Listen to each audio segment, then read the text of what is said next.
अस्सलाम वालेकुम। मैं इमदाद सुमरो। वो कहते हैं ना, शेर आया, कभी शेर नहीं आता और फिर अचानक आ भी जाता है।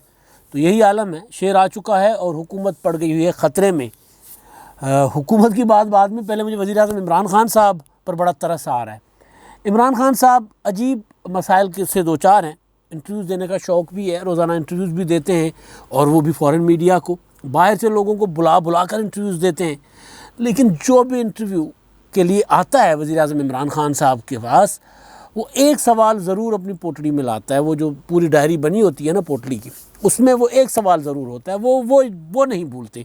बाकी चीज़ें भूल जाएं, जब इंटरव्यू करने के लिए बंदा बैठता है तो कुछ चीज़ें नोट करता है, कुछ चीज़ें जहन में होती हैं, नोट करके लाता है, तो कुछ जहन में होती हैं। तो अब ये नोट करके लाया जाता है या जहन में होता है? यानी एक बंदा जब वज़ीर आज़म इमरान ख़ान से इंटरव्यू करने के लिए की तैयारी कर रहा होता है, तो एक चीज़ वो तय करके घर से निकलता है कि भाई ये वाला सवाल हर सूरत करना है। और वो सवाल बड़ा दिलचस्प होता है। वो सवाल ये होता है कि बाइडन साहब का फ़ोन आया, और आगे से वज़ीर आज़म इमरान ख़ान साहब अब फिर इधर उधर की बातें करने लगते हैं। आप देखें, TRT का इंटरव्यू था, उससे पहले ख़ान साहब ने BBC को इंटरव्यू दिया, CNN को इंटरव्यू दिया, फिर वो आज वो जो मिडल ईस्ट आई, वो जो ऑनलाइन न्यूज़ एजेंसी है, ख़बर रस्सा इदारा है बरतानिया का, उसको इंटरव्यू दिया। उन्होंने भी एक ही सवाल किया। वो तो बड़े खोचल ही निकले। उन्होंने सिर्फ सवाल नहीं किया, बल्कि सवाल करके एक तो छेड़ा, फिर वो क्या होता है, ज़ख़म दिया, और ज़ख़म करके फिर ऊपर से नमक पाशी भी की। सवाल क्या हुआ जी, वो बाइडन साहब का आपको अभी तक फ़ोन नहीं आया? उन्होंने कहा कि जी नहीं है। ये कैसे हो सकता है? मतलब आप इतने करीब इत्तेहाद ही रहे हैं और ये अफ़गानिस्तान की सूरत हाल है वो, तो आपको बाइडन साहब ने अभी तक फ़ोन नहीं किया, ये कैसे हो सकता है? तो आगे से वज़ीर आज़म इमरान ख़ान साहब ज़रा वो खसियाना था, हँस के कहते हैं जी वो सुपर पावर है, उनकी मर्ज़ी है, वो फ़ोन करें ना करें। तो आपके क्या उनके साथ राब्ते कोई नहीं है? नहीं, राब्ते हैं। यहाँ पर वज़ीर आज़म साहब अपनी इज़्ज़त बचाने की कोशिश करते हैं। नहीं, राब्ते तो हैं, राब्ते तो हमारे हैं। अब ये फिर वो कहते हैं कि जी हमारे वज़ीर ख़ारजा शाह महमूद कुरैशी साहब, वो जो अपना वहाँ के सेक्रेटरी ख़ारजा हैं वहाँ के, उनके साथ, और फिर वहाँ के इंतज़ामिया, बाइडन इंतज़ामिया के साथ राब्ते में हैं, तो हमारे राब्ते तो उनके साथ हैं। अभी पिछले दिनों वो जो अमेरिकन नायब वज़ीर ख़ारजा आई थी, वेंडी शर्मन, वो इंडिया में कुछ बातें करके आई थी कि पाकिस्तान के साथ हमें अब कोई लॉन्ग टर्म दोस्ती का, हमें कोई ताल्लुकात की कोई वो नहीं है ज़रूरत। लेकिन जब पाकिस्तान आई तो उन्होंने थोड़ी इज़्ज़त रख ली थी। और अब ये बेसिकली ख़ारजा पॉलिसी की नाकामी है। पाकिस्तान हमारा देश है, हमारा वतन है, हमारा मुल्क है, तो उसकी अगर कहीं कोई मतलब इस तरह की वो आइसोलेशन होती है तो परेशानी होती है। उसकी कहीं वक़ार मजरू होता है मुल्क का, तो हमें तकलीफ़ होती है। लेकिन ये में ख़ारजा पॉलिसी टिपिकल, वो जो इमरान ख़ान साहब, मतलब उनका तो एक ही मसला है ना वज़ीर आज़म साहब का आजकल, कि किसी तौर पर भी दुनिया को ये मनाने में कामयाब हो जाएं कि तालिबान हुकूमत को तस्लीम करें। तो बहरहाल तो वो ख़ारजा पॉलिसी की नाकामी का मसला है। तो वो जब वो वेंडी शर्मन थी जो जब यहाँ पर आई, तो उनसे भी ये सवाल हुआ था कि जी वो फ़ोन शोन नहीं। उन्होंने कहा जी फ़ोन कर लेंगे, वो लंबी लाइन है, तो बाकियों को फ़ोन कर रहे हैं तो इमरान ख़ान साहब को भी कर लेंगे। यही बात इमरान ख़ान साहब ने अपने पिछले इंटरव्यू में भी की थी। उन्होंने कहा था कि जी वो कर रहे हैं फ़ोन, तो मेरी बारी आ जाएगी, मुझे भी फ़ोन कर लेंगे। फिर एक दिन उन्होंने कहा कि जी मैं कोई इतना मुंतज़िर नहीं हूँ, यानी ऐसी कोई मरे नहीं जा रहे।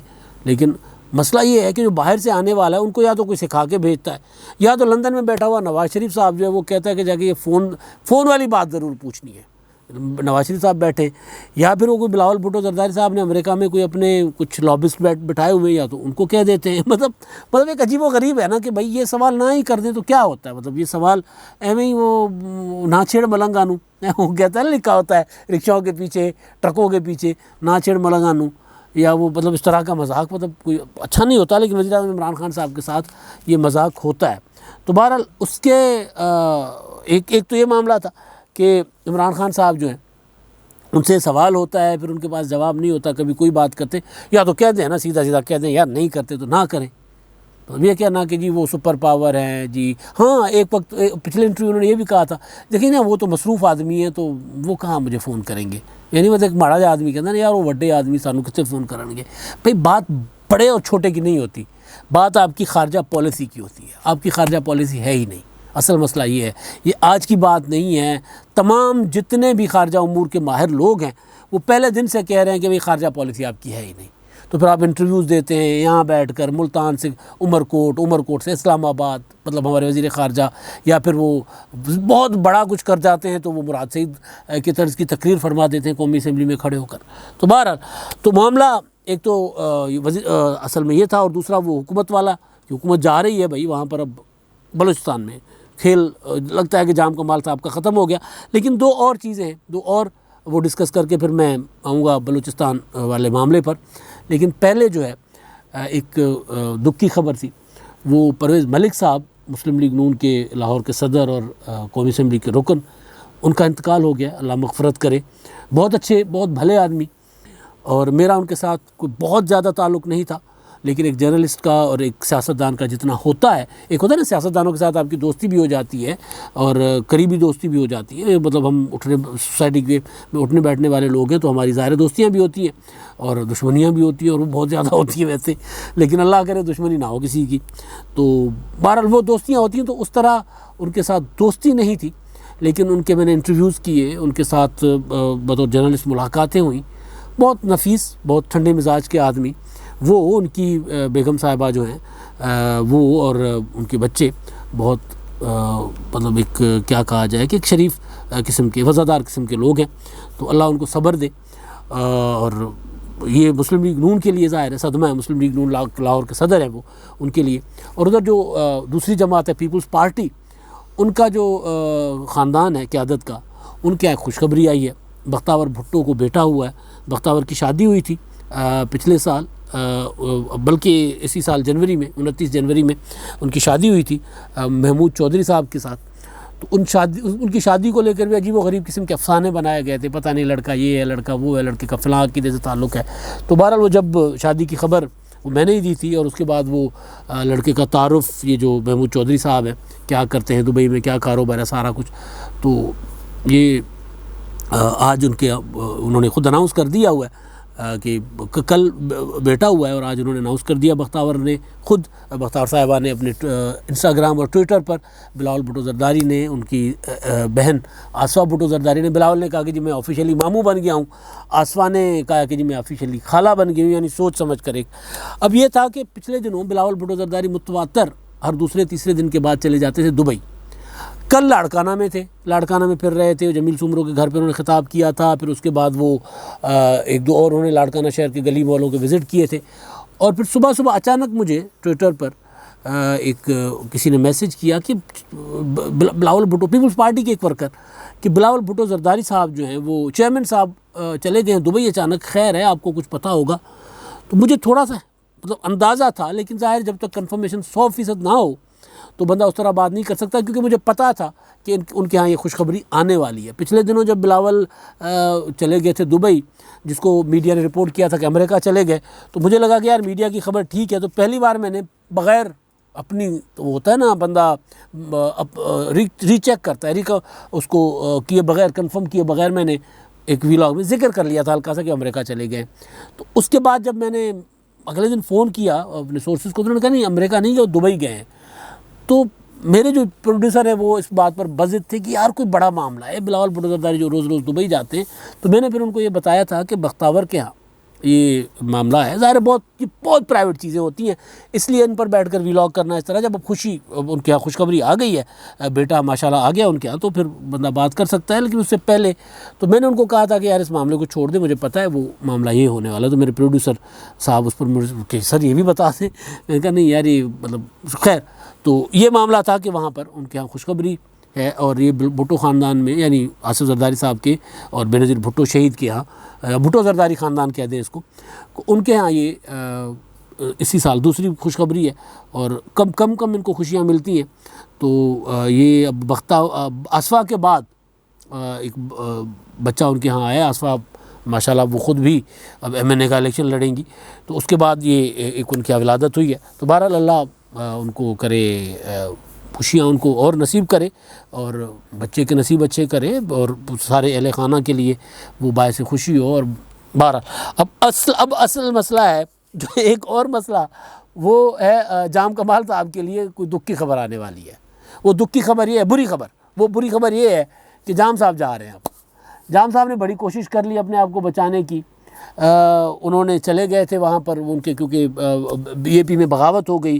पहले अपोजिशन ने एक तहरीक अदम एतमाद जमा करवाई, तहरीक अदम एतमाद अपोजिशन वाली टेक्निकल ग्राउंड्स पर हो गई मुस्तरद। 17 अरकान ने 14 सितंबर को उन्होंने जमा करवाई थी। और उसके बाद वो जो हुक्म बीएपी बाप पार्टी का जो बागी ग्रुप था वो मुतहरिक हुआ। उन्होंने अपना 2-3 दिन पहले अपनी स्ट्रेंथ शो कर ली 14-16 अरकान की, वो खड़े होकर उन्होंने प्रेस कॉन्फ्रेंस भी कर दी। तो उस पर भी उन्होंने जाम साहब को मोहलत दी थी, मौका दिया था कि जी आप रिज़ाइन कर जाएं, लेकिन जाम साहब ने कहा था कि मैं डट के मुकाबला करूंगा। वो जिस तरह ट्विटर पर ट्रेंड चल रहा है ना, वो इमरान खान साहब डट के खड़ा है कप्तान, तो जाम साहब ने कहा मैं भी तो अपने सूबे का कप्तान हूँ, तो मैं भी डट के खड़ा हुआ हूँ। तो डट के खड़े हुए। तो अब मसला ये है कि जाम साहब के पास जो मेजॉरिटी है वो अब उनके पास नहीं रही। हुआ ये है कि जो बीएपी के अरकान हैं 14 बागी अरकान, उन्होंने तहरीक अदम एतमाद जमा करवा दिया। अब टेक्निकली 17 अरकान चाहिए तहरीक अदम एतमाद के लिए, लेकिन यहाँ पे अब मामला टेक्निकल तहरीक अदम एतमाद का नहीं है, यहाँ मामला एतमाद के वोट का बन जाता है।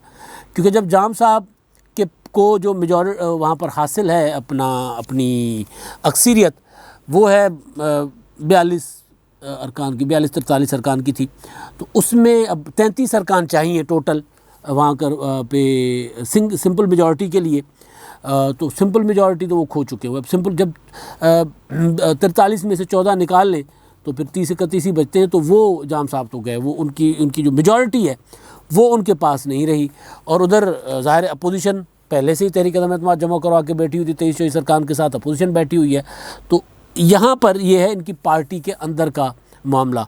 जब पार्टी जो मेजॉरिटी जिनकी बुनियाद पर जाम कमाल साहब वज़ीर आला बने बैठे, वो अब उनके पास नहीं रही, तो फिर उनके पास एक ही ऑप्शन बचता है, या तो वोट ऑफ कॉन्फिडेंस, जो गवर्नर साहब हैं वो वोट ऑफ कॉन्फिडेंस के लिए इजलास बुलाएं। अगर वोट ऑफ कॉन्फिडेंस के लिए इजलास बुलाते हैं तो फिर ये जो ज़हूर बुलेदी साहब, ये असद बलोच, अब्दुर्रहमान खेतरान और वो पीटीआई के नसीब मरी साहब है मेरा ख्याल है, तो ये सारे जो एक टोला लेके चल रहे हैं, तो वो वोट ऑफ कॉन्फिडेंस वाले के मौके पर वोट ऑफ कॉन्फिडेंस तो नहीं देंगे उनको, एतमाद का वोट तो नहीं देंगे। तो जब एतमाद का वोट नहीं देंगे तो गिर जाएंगे, हुकूमत उनकी गिर जाएगी। उसके लिए फिर अपोजिशन का वो एहसान, वो तरद्दुद लेने की भी ज़रूरत नहीं पड़ रही बीएपी को, क्योंकि अपोजिशन के पास जाम कमाल साहब गए थे, अपोजिशन ने भी कहा था कि हम आपको नहीं बचाएंगे, क्या नाम है उनका, गफूर हैदरी साहब। तो आज वो पीडीएम का जो इजलास था वो भी मैं बताना भूल गया कि जो इजलास पीडीएम का था वो भी 18 अक्टूबर को चला गया है उनकी परवेज़ मलिक साहब की इंतकाल की वजह से। तो आज वो इजलास में सारे पहुँचे थे, उनको जब खबर पहुँची कि उनका इंतकाल हो गया तो वहाँ पर वो दुआ मग़फ़रत करके उनके लिए और परवेज़ मलिक साहब और डॉक्टर अब्दुल कदीर ख़ान के लिए दुआ मग़फ़रत के बाद वो इजलास हो गया था मुलतवी 18 अक्टूबर तक। तो यहाँ पर भी इस इजलास में भी बलूचिस्तान वाला मामला ज़ेर बहस आना था। अब वो 18 तक चला गया, लेकिन अब इसकी नौबत शायद आए, मतलब अपोजिशन को अपोजिशन ज़ाहिर है पीछे इस मामले को पुश तो करेगी कि हुकूमत गिरे, एक ही जगह पे गिरे, एक जगह पे गिरेगी तो फिर ज़ाहिर है इसका असर, इमरान खान साहब वैसे भी इस वक्त खामोश तूफ़ानों में घिरे हुए हैं। तो जब बलूचिस्तान में, क्योंकि नवाज शरीफ साहब के दौर में भी यही हुआ था, वही कदूस बिज़न जो है वही टाइमिंग है, वही 3 साल का उस वक्त भी 3 साल 3.5 साल के दौरान नवाज शरीफ जो है वो गिरना शुरू हो गए थे, लेकिन वहाँ किरदार तो वही है कदूस बिज़न जो, और फिर सालेह भूतानी साहब तो खैर वज़ीर आला के उम्मीदवार हैं, लेकिन जिन किरदारों ने हुकूमत गिराई थी वही किरदार वहाँ पर जो सनाउल्लाह ज़हरी की, तो वही किरदार हैं कदूस बिज़न जो और दीगर, तो वो मुतहरिक हैं।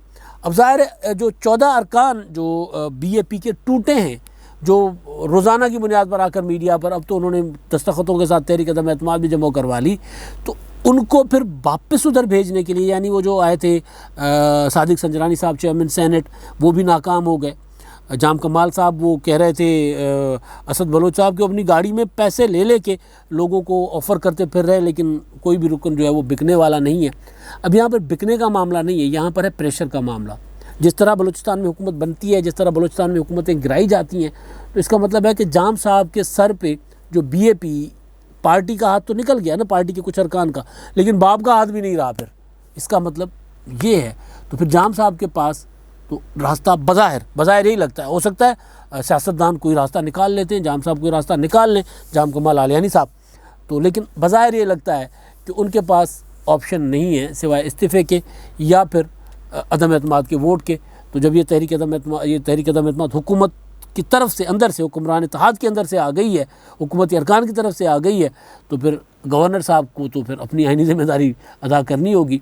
उनको बिल्कुल उसी तरह वोट ऑफ कॉन्फिडेंस के लिए इजलास बुलाना होगा। जिस तरह सेनेट के इलेक्शन के दौरान हफीज़ शेख की शिकस्त के बाद सदर मुमलिकत ने वज़ीर आज़म इमरान खान को वोट ऑफ कॉन्फिडेंस लेने के लिए इजलास बुलाया था कि जी कौमी असम्बली का इजलास आप वोट ऑफ कॉन्फिडेंस लें वज़ीर आज़म की फरमाइश पर। वहाँ तो वो कामयाब हो गए थे, यहाँ कामयाबी नहीं नज़र आ रही। तो फिर बाइज़्ज़त रास्ता यही है जो हुक्मरान जो बागी अरकान है, जो अपने आप को यूनाइटेड ग्रुप कह रहे हैं, जो उन्होंने बताया है कि फिर एक ही रास्ता आपके पास बचता है, वो इस्तीफ़े का। अब जाम साहब देते हैं या नहीं वो उन पर है। अब तक के लिए इतना ही। अल्लाह हाफ़िज़।